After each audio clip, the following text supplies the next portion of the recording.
How to set up your lock screen on Android.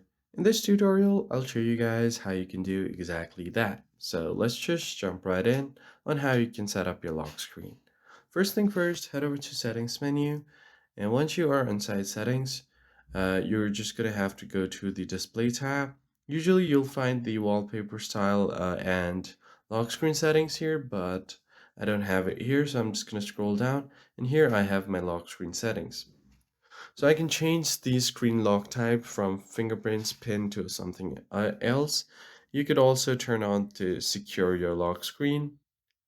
Now on this setting, you can auto lock the screen when it turns off after 5 seconds, except when kept unlocked by extended lock. You could lock instantly with side button, so if extend lock is in effect, the phone will stay unlocked.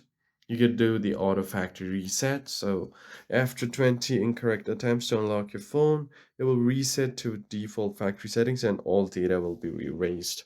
You can change this as well.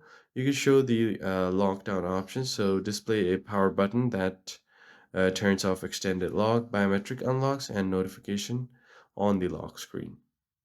You can lock network and security that will prevent Wi-Fi and mobile data from being turned off when your phone is locked.